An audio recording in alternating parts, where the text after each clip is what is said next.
بسم اللہ الرحمن الرحیم۔ کسی زمانے میں ایک غیر مسلم نے اسلام قبول کیا تو اسے پوچھا گیا کہ اسلام کی کس قدر نے تجھے متاثر کیا، تو وہ بولا کہ سیرت کا صرف ایک واقعہ میری ہدایت کا سبب بن گیا۔ کیا ہوا؟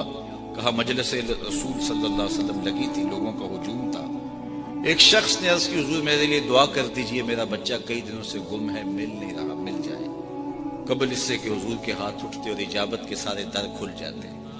ایک شخص مجلس میں موجود تھا، کھڑا ہو گیا، حضور میں ابھی فلاں باغ کے قریب سے گزر کے آیا ہوں اور میں اس کے بچے کو جانتا ہوں، وہاں میں نے بچوں کے ساتھ کھیلتے ہوئے دیکھا۔ باپ نے جب سنا کہ میرا بچہ فلاں باغ میں ہے تو اس نے دوڑ لگا دی، فرمایا سے بلاؤ۔ بلایا گیا، بہت جلدی؟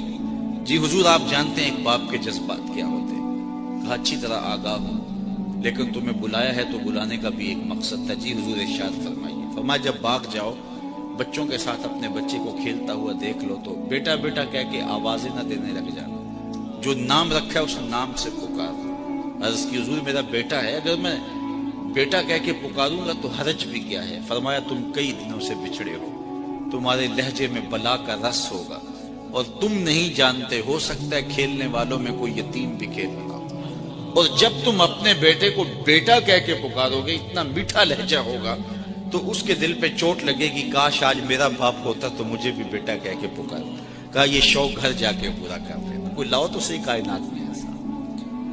بیوہ کے سامنے اپنی بیوی سے پیار کرنے سے روکا گیا، یہ شریعت بیضا کا مزاج ہے۔ غریب کے سامنے اپنی دولت کی نمائش کرنے سے منع کیا گیا، بلکہ میرے حضور نے یہاں تک فرمایا اپنے گوشت کی خوشبو سے غریب ہمسائے کو تکلیف نہ دو، یا تو تھوڑا سا پانی زیادہ ڈال لو اور شوربے کی ایک پیالی ہمسایوں کے گھر بھی بھیج دو، اور اگر ایسا نہیں کر سکتے تو ایسے زاویے میں کھانا پکاؤ کہ اس کے بچوں تک مہک نہ پہنچے۔ بچے ہوتے ہیں، ضد کر بیٹھے تو وہ مزدور کیسے ضد پوری کرے گا؟